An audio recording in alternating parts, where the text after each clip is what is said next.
It is my great pleasure to be your MC for this afternoon and to introduce the glorious panel of experts that we have before us. We have with us Pepe AGELL from Chartboost, who I've known for a little while. Who's, I used to be in an interesting position where we were competing, which was also good. Additionally, oh, sorry.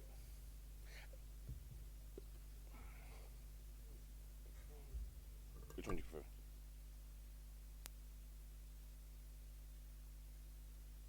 Okay.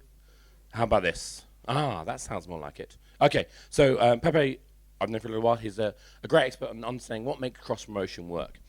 Next we have Thomas Lee from Outblaze, and he is the Regional Business Development Director, and I'm sure we'll be able to provide us with some great insight here. As well, we have Philippe Dolch. Dolch, is that the right best way? I've never known your surname before. I don't know why. Again, another person I've had the luxury of meeting many times and having lots of debates on the theories of games and cross-promotion in particular. And last but no means least, Igor from Tatum, who I've had the pleasure of having as a customer when in my days as Papaya. And today we have the wonderful point where we're going to talk about what on earth cross-promotion's about and how we use this technique to be incredibly effective. And let's see where we go from there. So who wants to kick off? That's Pepe. Thanks, Oscar, for the introduction. So thank you, everyone, for being here. I'm very excited about this panel. So we're going to talk, as Oscar said, about that part that is very important nowadays, which is building a huge distribution through internal cross-promotion. How can we, as game developers, build a strong network of users and especially leverage the users that we already have on other games? Afterwards, we'll have time to open it for questions. So if you have any questions about how they're managing their inventory, how they're managing their cross-promotion strategies or other strategies. Also, we were discussing before, we might also talk about how they divide their inventory between in-house ads and promoting their own titles with external promotion. So how they make money also with their inventory.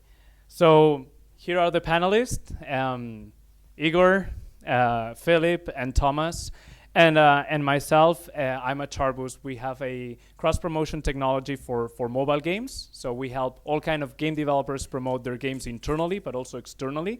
And I'm not the main character today. So, we're talking about what happens internally, right?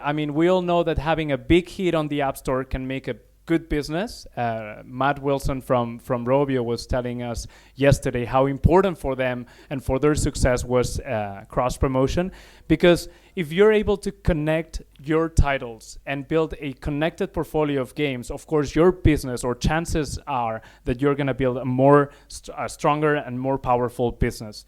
And actually on our platform, we're seeing great performances. I ran some numbers from September, actually from last month, and I saw that the overall performance for internal cross-promotion campaigns happening within the same portfolio of apps, were performing 2 times better than direct deals between game developers and 3 times better than our network of games, where we have campaigns running from one advertiser to many developers, right? So very good performance. It is clear that users that know your game, they know your studio, they're familiar with your IP, with your brand, are more likely to click, to install, and to enjoy another game from that same studio. So great results on that. And I'm gonna give you some examples of real campaigns running on our platform. I don't see the numbers, but basically what I wanted to share is that, of course, not every combination within the portfolio of games works the same, and the closer the apps are, the better. And this is something that I want to discuss with you also, if you actually combine or test the combination of apps within your portfolio. What we saw on Mega RAM and Mega Jam was an amazing performance. Actually, they had a click-through rate on average around 45%. So 45% of the people actually clicked on the ad that was promoting one to each other. And they had an install rate of around 10% on some of the campaigns that they were running on Chartboost. So really great performance. This is something that it's very difficult to see on any kind of any other kind of cross promotion.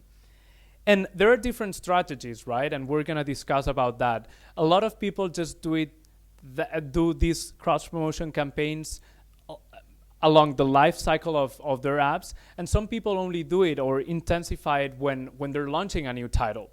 And I have another example actually from Neon Play, from a company based in the UK.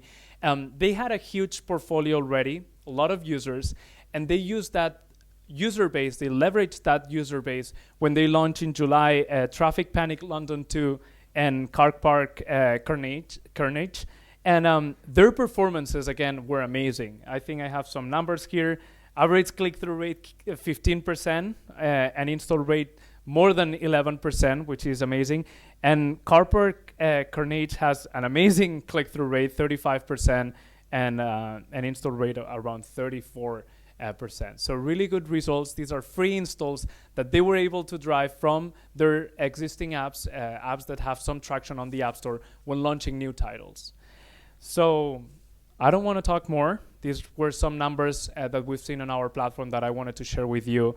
But here, I want to learn more, and I hope you also have some questions for them. Let's start with a very basic question. How important is it to internally cross-promote your games when we're talking about distribution of apps? Make sure that you all have your mics on.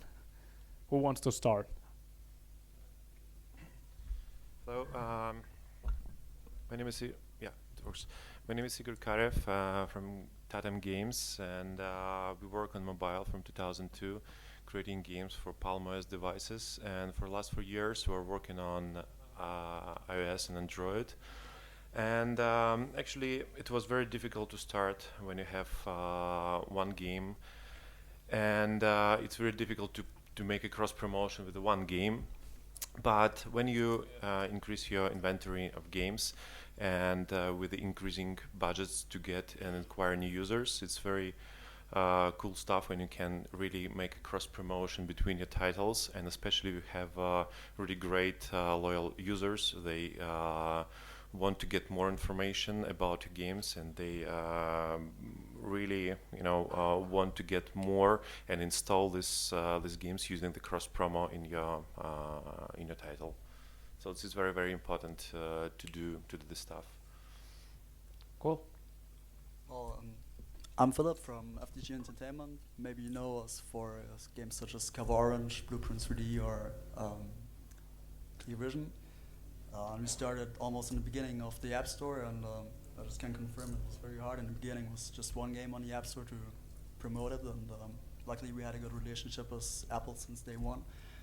And what we did in the beginning was going with offline ads. We just added a More Games button in the game and had a full screen ad that was actually in the app, and we had no chance to update it for other releases. And once we started using metrics and really see how often people clicked on More Games and how high the demand is from other games from us, we started looking for cross-promotion SDKs, and that's where Chartboost came into play. So it's very important to cross-promote your game, since if you did a really good game and people like it, they're very likely to play other games from you. Mm-hmm. And I'm Thomas Lee from Outbreaks and Animoca from Hong Kong. And so basically, I think for I myself, apart from actually distribution and marketing, I'm actually also responsible for developers relation, as we apart from in-house title, we are actually licensing a lot of titles from third parties. And when we're building up the portfolio, I think gradually cross-promotion is actually becoming more important for us, actually. And the way that I see is that apart from cross-promoting your application within the portfolio, you actually need to build up a network that allow you to cross-promote effectively with external parties, especially when your portfolio is getting bigger and bigger. So that in terms of like optimization you will have basically more choice, and basically it need to be very data driven from what we see. We'll get a little bit more like deeper on that optimization part and what are the main metrics.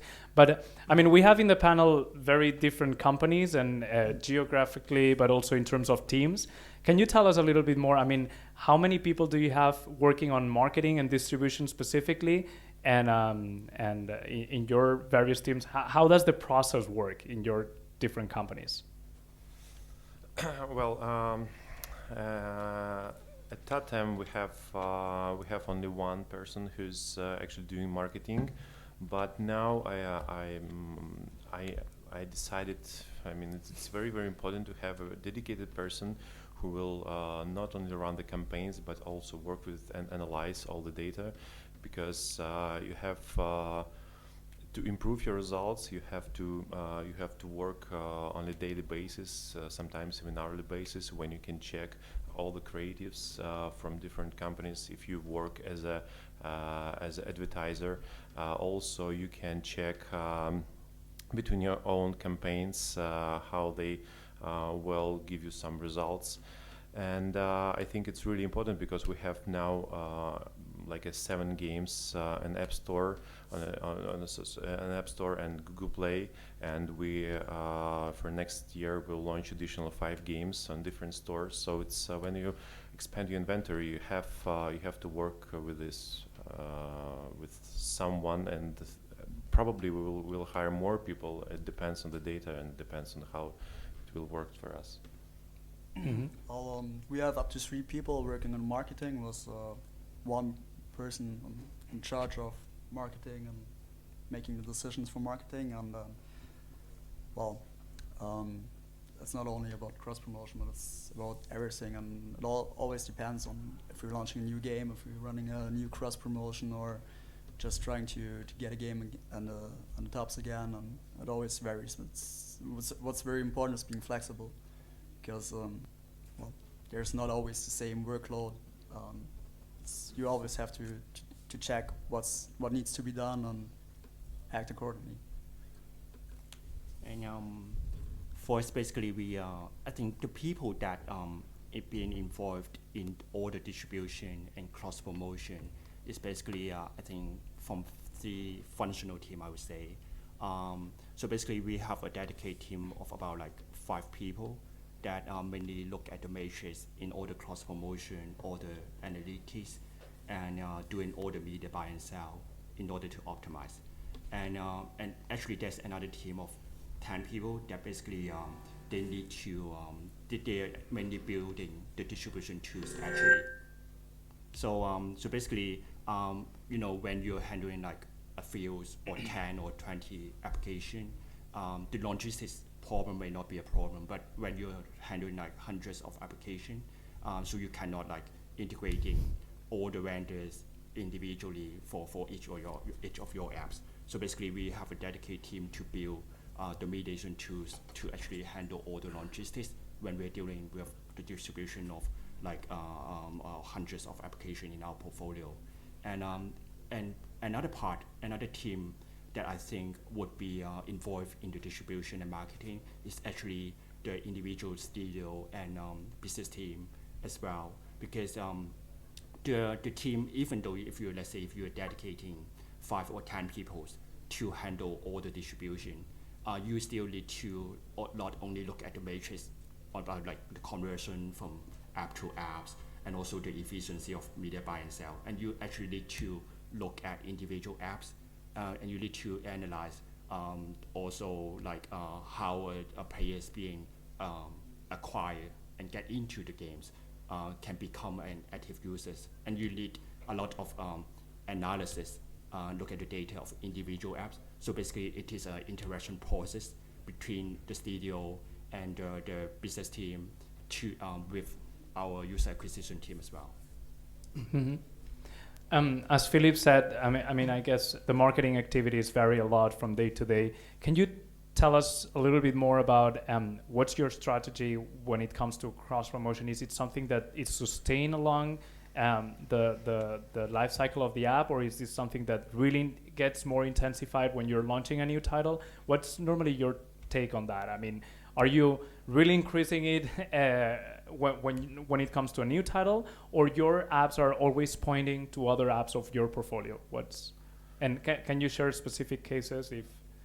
So, well, when we launched our first game, Racer, in 2009, and we integrated, not in the first launch, but with the first update, we launched more game section.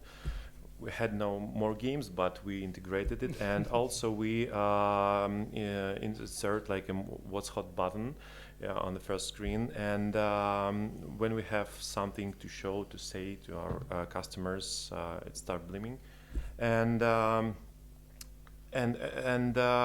now we actually use the more games, what's hot button, and also we launch interstitial after the game starts, when the player starts playing the game. So yeah, our strategy actually, when we launch the game, we are trying to put all of our efforts to launch and to promote this title, and we also actually we advertise. I mean, we use as a publisher of different other interstitials, so we don't earn any money at this time. So we just cross promote all of our titles, and I see if you have really loyal users, they will press what's hot, they will press more games.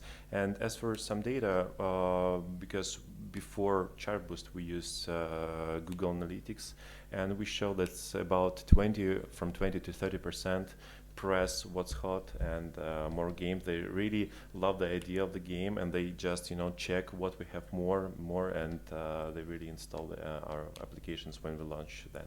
Wow. So across these three methods that you said, the more games page, the what's hot button, and the interstitials, you would say that the what's hot button is what performs better? Well, I mean, we have the same this data for our previous games, okay. But now we have less, possibly because people, they were very hungry in 2009 for new applications, so they were, checked more and more. But now they have a lot of stuff in the App Store, so maybe it works less and not even better than last years. So if I correctly understood, on the what's hot button, do you always promote your latest title, or you're promoting other titles even if? Well, we have a priority. Okay. If we need, we have a priority for high priority to promote new title. But if no, we just run campaign for all titles, so people know. Because as I have told you, in a what's hot, we promote only our games, and no ads, nothing. And in different institutions, we sometimes integrate and show the advertising as well, but sometimes we switch it for our own titles. Perfect. What about the others, FTG? Well, cross promotion is something that's permanent, that goes over the whole lifetime of a game, because every day there are new users coming to the game, and means new users that see more games, and new users that will likely buy another game of you. So it's very important to keep it managed and always updated and take care of it. And of course, it's very important for launch as well, since it adds more visibility to a new title, since you can promote whatever you want. Yeah. And you have a very broad portfolio of apps, right? You Yeah. have, we were discussing before, probably over 18 different titles, Yeah. plus the different versions of each title. Yeah. What kind of methods do you use?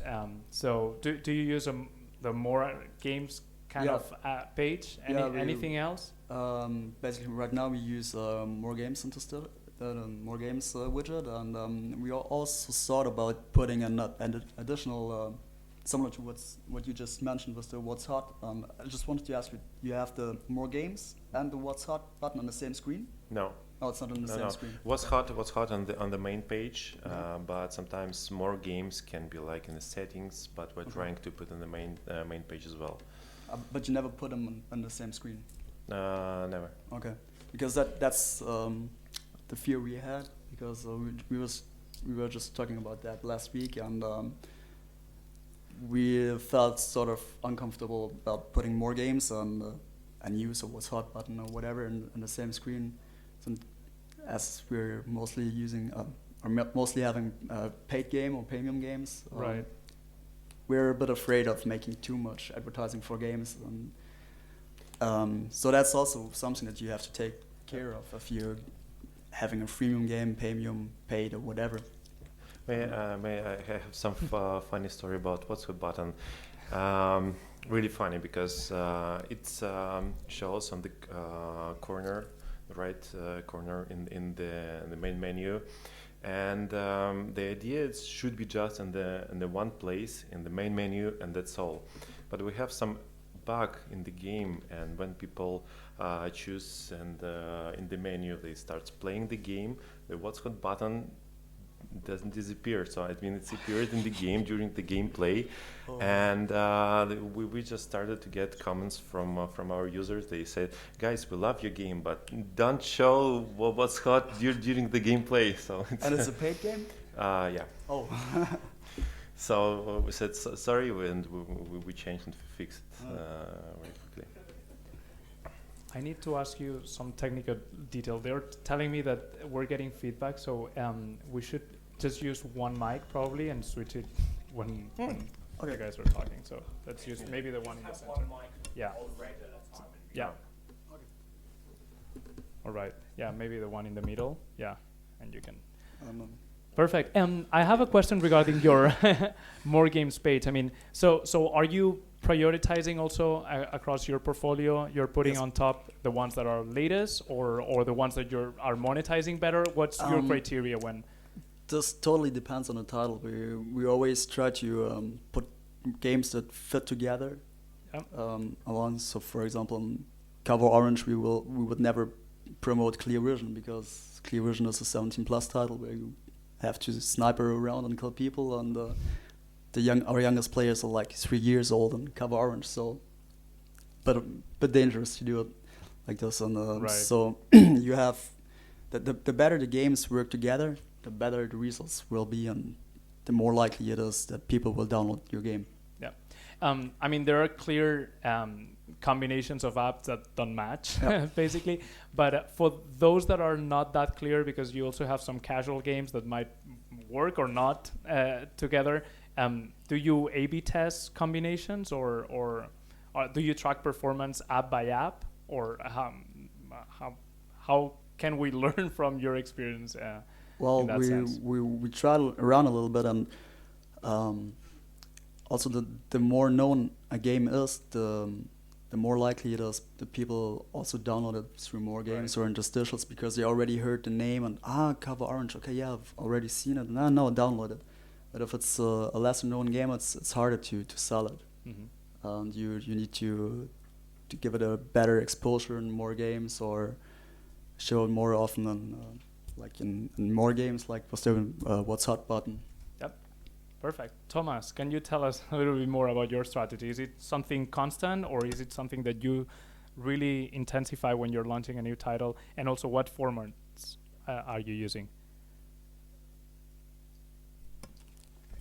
Well, I think there's a lot of A/B tests that actually you need to do. So not only like when you are launching different creative apps icon, you want to know what work better for which territories, and what doesn't work, and continuously you need to change for better effectiveness. Mm-hmm. And when we are doing like cross promotion within different of application, actually I think the matching of target audience is really important. Mm-hmm. And I mean, we have in the portfolio we have apps like PewDiePie Salon that is actually targeting like on gamers that like cute games, but we do also have really hardcore games.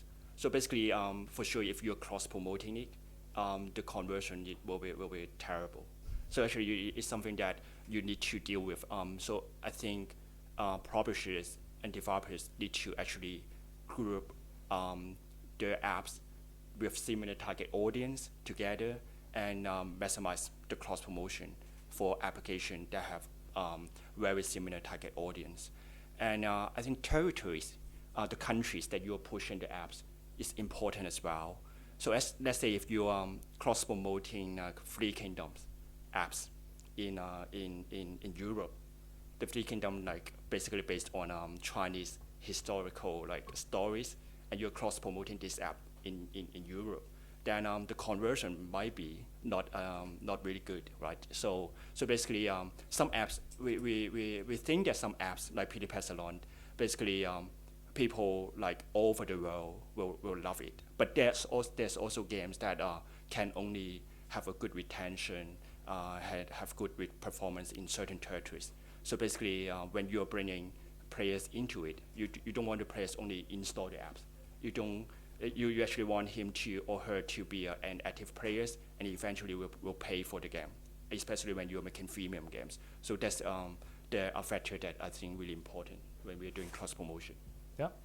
What are your sorry, Philip. I'd just like to add one thing here, because it's very important to know your target audience, and probably one of the most important thing you need to do is, I'm not making ads or anything, but use something like Flurry or anything where you really can know your target audience, like what age people are, what gender, and all the stuff, because it's very, very important for efficient cross promotion. Yep. Sorry, you cannot. Well, actually that's where you can dedicate one whole employee just analyzing all the data the whole day, who is playing the game, what matches each other, and all the stuff. So that's very important to really know your audience. Right. And then find it across across your portfolio, right? To find those combinations. Yeah, great point. Yeah. What are the main metrics? What are you tracking? Does it vary from internal cross promotion to other kind of cross promotions or any kind of advertising? What are your main KPIs? Let's say what are the main numbers that you're always looking at? Well, of course, it's for us it's installs and how many installs we can get from different campaigns, but also we look at the impressions and clicks, and also I wanted to say about the creatives, because it's very important, and you can see how KPI can be changed because of different creatives you can see.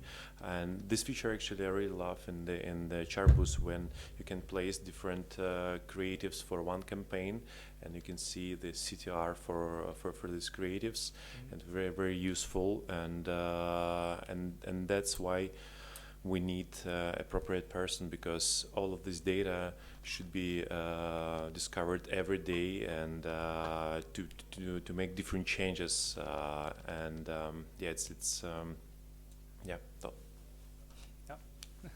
Other KPIs, other metrics that are important. Yeah. Well, what's also important is how many active users you have, because you can have the app like 10 million times out there, but nobody's using it, so so it doesn't. Of course, I miss it. And well, it's what Igor just said, it's important as well, of course. Definitely. Yeah. Yeah, I think the conversion to the click-through ratio, the conversion is really important. The conversion is not only to the point that players install an apps. It's also important for you to look at the conversion to active users, and the conversion. If you are making freemium games like us, actually for us, 90% of the game is freemium. I think one very important KPI is the conversion to paying users as well. So it's eventually it's what you care about, right? So I think no matter how big your distribution or your apps portfolio is, when you're matching the different target audience, eventually if you keep cross promoting with a certain apps in a certain batch of apps, so eventually you will see the conversion not really that impressive. It will be becoming less effective if you just keep cross promoting in a certain batch of apps. So basically, I think that's why I think Troubles is very important as well. And we are using Troubles proactively to find the apps of other publishers and other developers that potentially may match our target audience. So after, apart from cross-promoting within our own distribution network, we need to pick those apps in the Troubles network that actually, I would think, have a right target audience with our apps, and we do cross-promotion this way as well. Because actually for KPI, for cross promotion, I think it's very difficult to track how many people install. I mean, how many people would do from this cross promo. I mean, you can track other than install. And this campaign and the KPI for us for cross promo is very important. Just the clicks and installs we've got from some campaigns. So that's. I'm just curious. I guess you're tracking or you're putting together a system to track lifetime values, and especially when it comes to distribution and you're actively doing advertising. That's a very important KPI because you might be paying per click or per install, and you want to make sure that you're getting enough value in return. If you're already tracking those values, I mean, have you ever seen like a difference between the lifetime value that is generated by users who came from internal cross-promotion versus users who came from active advertising? I know it's a tough question. Well, I'd say there's definitely a big difference between users that come through incentivized downloads, incentivized ads, and non-incentivized, because mostly they're just installing the game or your game for getting something in another game. Right. And that's where we're at the same point what I mentioned before was active users, because it's a non-active user is worth nothing. It's just a download number, and that's all. You can monetize him. You can do nothing with him, actually. Yep. So. I don't have any fears, but I think if people press what's called button and this is a really loyal user and they really love your game, and lifetime could be much more bigger. And also we had a question about the brand we did discuss before that, and I think it's really important if you have brand and if you have a really great story in the game and you have a really great quality game, so you'll be able to make the higher cross promo because people will love what they play right now, and they will love next year titles. That's my point of view. Yeah, that's a very good point. That was actually my next question. I mean, that is perfect. That means that there's a flow at least. Yeah, I mean, are you guys trying to build a strong brand? It really, I mean, I don't know if it's a company brand, an IP brand, and if that's the case, I mean, what's the role of internal cross-promotion, or what's the role of the brand in internal cross-promotion as well? I mean, is it really helping building a solid IP, a solid image and brand when it comes to facing users?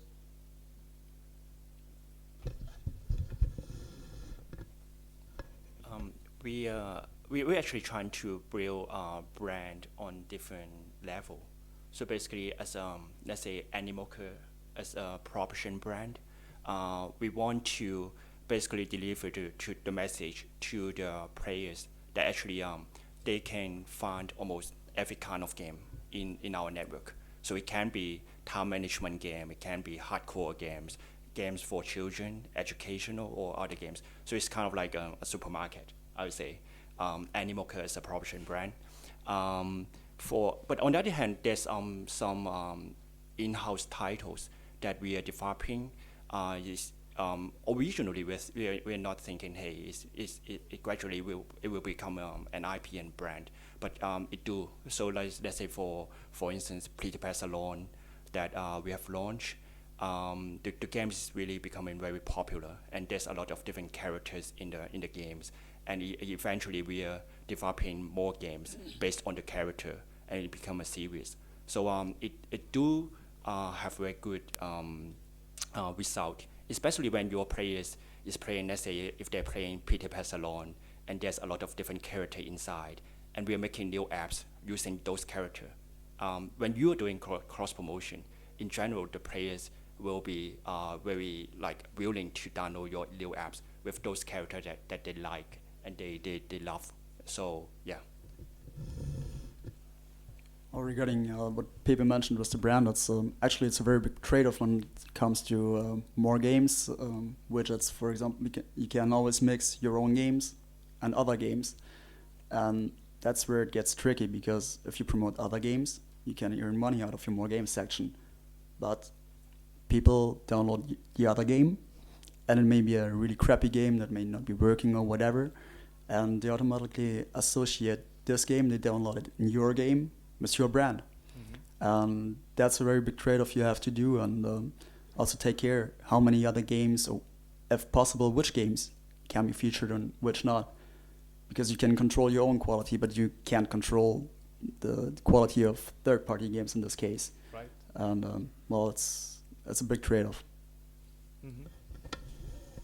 Yeah, for us, brands is very important, because I think people when trust you, they have different expectations, and we know that sometimes when we launch some game, I hate emails when people said, "Guys, we loved your previous games. Don't do this, this, and this in your future games." So that's really paining to get these responses. And when you get this really loyal users, you'll be able to make a higher cross promotion, because people will trust you, really trust, and really they know what to expect from you. I mean, it doesn't matter what type of genres you launch your game and setting. It doesn't matter, but they know each company. Maybe it is for us. We have people use some feeling we have, and in all our games, because we have portfolio from racing game, from dinosaur hunting game, where people can be killed, and there's even a lot of some blood. And the same way we have very casual games with kids, so people know what to expect, and they love our ways we develop. So brand is very, very important. Perfect. I don't know if we have any questions from the audience. I could keep on asking you guys, but I'd like to open it up to questions. Any questions? Best practices? Mistakes that you've done in the past? That was scary. How about now? Oh, okay. I'll try talking easier. Okay, so it doesn't like me today. There were about some mistakes. How we go?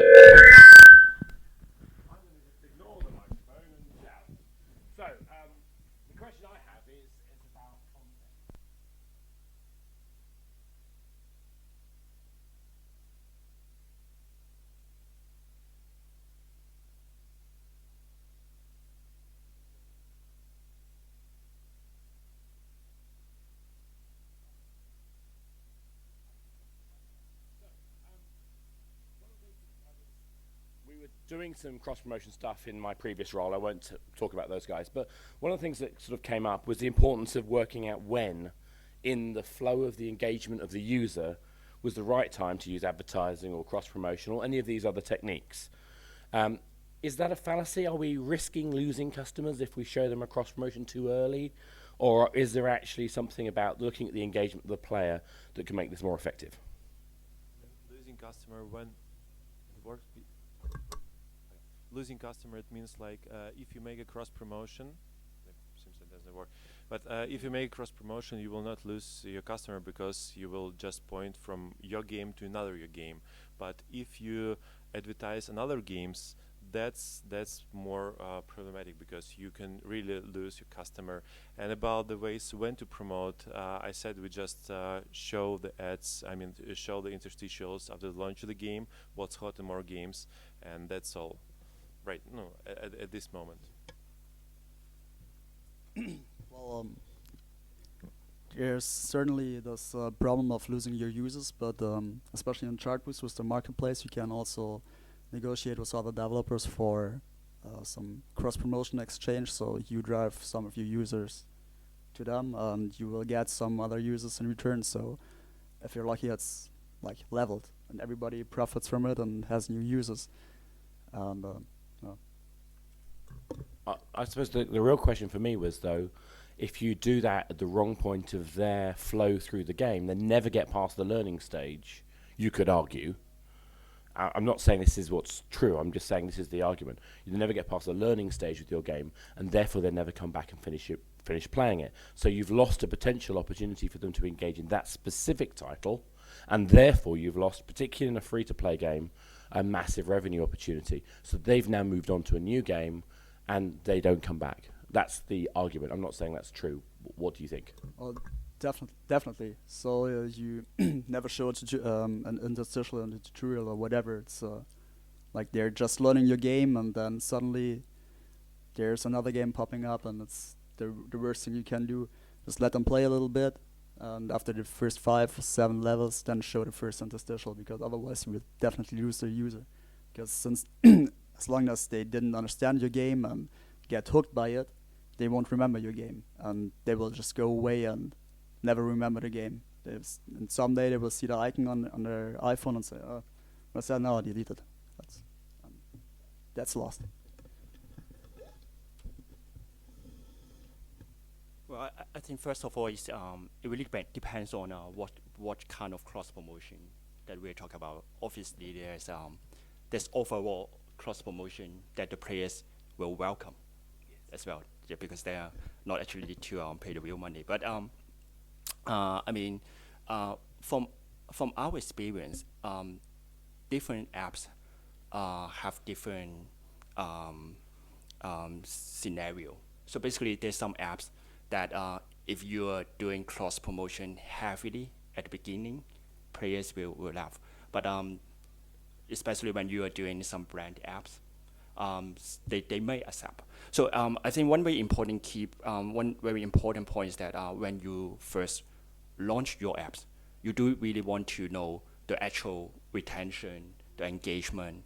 So at the beginning, when you first launch your apps, you do not necessarily, or it might not be a good approach for you to do all the pop-up cross promotion too heavy at the beginning stage.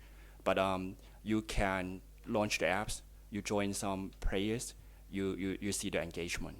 And if the engagement is not really good, I don't think you'll further push it. But you actually maybe fine-tuning the games. But if the engagement is good, gradually you are testing the acceptance of the players. So you're inserting some cross-promotion ad into the apps, and you see. It might not be a disaster.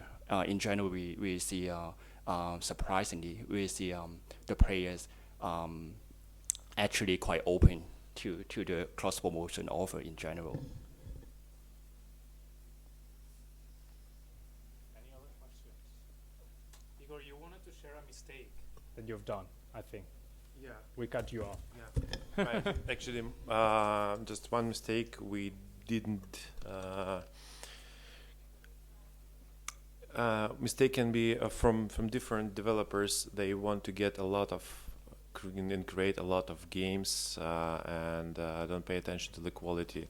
So the quantity doesn't mean quality. And if you are talking about the loyal users, the quality is the highest priority. And the mistake was it was my mistake, but we did try to create a bunch of titles, and we just cut them on the prototype phase and concentrate on the quality of the game. So that's actually can be very easy for you if you have if you're starting because if you're the publisher, you have another strategy, but if you're a developer, you have to be concentrated on the quality of your title, on the users, and then cross promoting more easy for you can be in this case. That's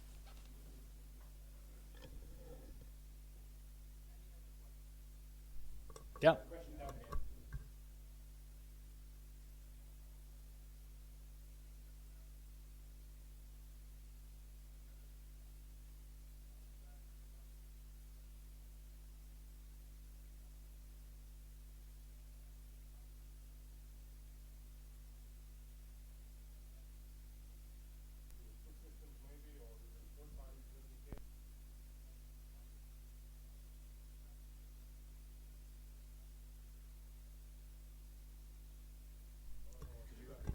I'm gonna repeat the question for the translator as well.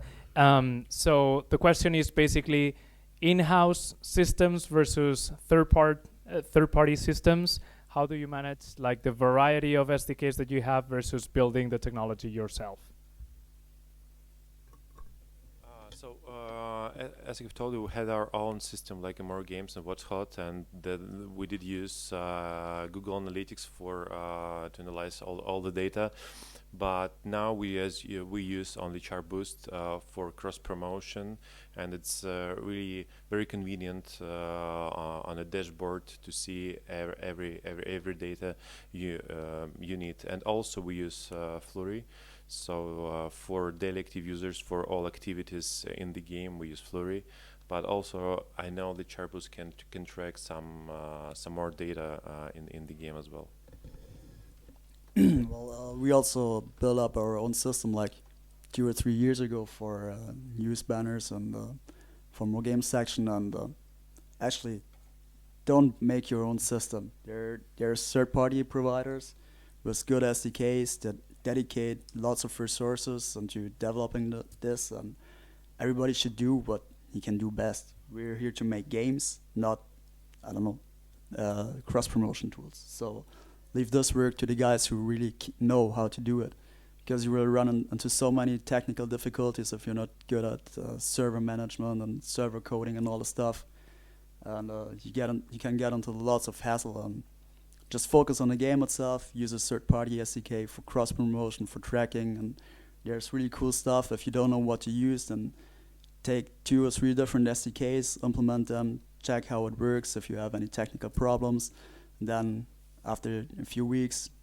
analyze it, and with the next update, you can kick out some of the SDKs you're not happy with, and you will save a lot of time and money.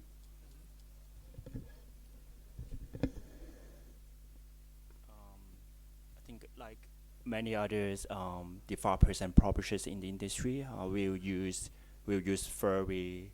We think that the data that we get from Android developers console is very important as well, and Charboost do provide a very good analytic tools as well. So basically, I think we do have our own develop our own technology in checking some data that we might not be able to check using our vendors tools.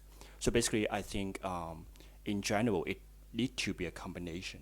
I don't think we can get all the data we need from just one vendors, or just Furry, or just Android developers console, or just Charboost. But basically, it needs to be a combination. So yeah. Just one thing I'd like to add. If there's one technology I would do on my own, is like making a reporting tool that gets all the data out of Flurry, out of Chartboost, out of anywhere, and displays it in one program. Because that's actually the only thing you need to do, and I still didn't see a SDK or a program that does this. If anybody knows it, please tell me. Otherwise, this may also be a good idea to make a huge bunch of money. Any other questions? I think we're running out of time actually, but if you have one more question or no? All right. Oscar, go for it. And we have another one over there. Oh, let that go first. Yep.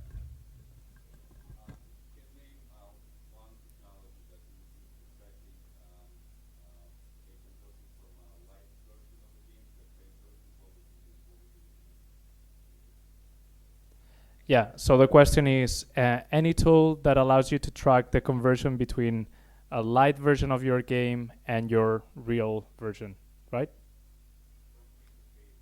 Yeah. Well, I'd say there are different. Hello. I'd say there are different possibilities, but it's rather hard to track it because it depends where the user comes from.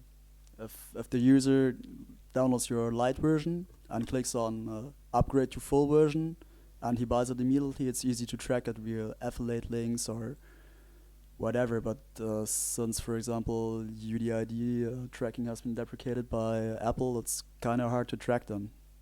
So I don't know. I'm still not sure how to track it. Maybe by accessing the save file of the game, or but we're also thinking about it, but still didn't came up with was the holy grail of tracking. Yeah, so basically we are for this part we are basically using our own technology. I think so basically after this discussion, perhaps we can have a talk, and I'm thinking perhaps you will join our network as developers.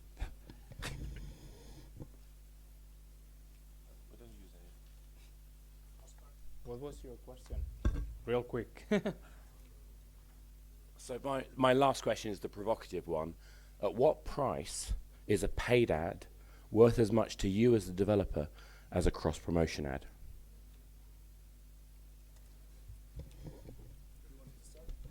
Next question, please.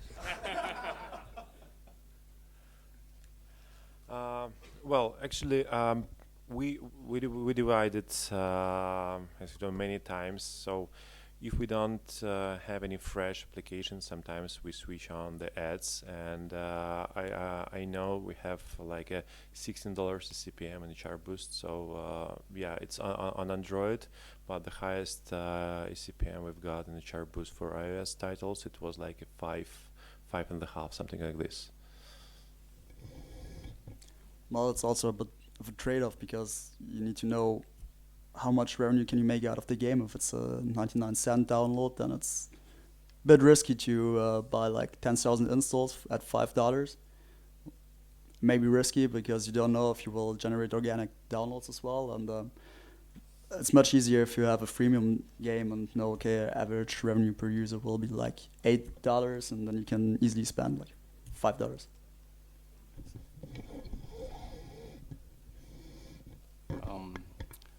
I'm not actually sure if we do have we're in the best position to answer, because actually most of the application in our portfolio is actually freemium. So yeah. Right. Thank you all. And I think that's a good way to end it, because I think what we're saying here is that cross-promotion is an incredibly effective tool, and the more you're using, the focus on lifetime value, the more effective it is. We've got to offset, there are values in having paid for ads and all those sort of things, but we've got to think about where they fit in context with the gaming experience. So with that, I would very much like to ask the audience to thank our panelists, Philip, Igor, Thomas and Pepe, for a fantastic conversation. Thank you very much, guys. Much appreciated. Thank you. So we're going to start again in 5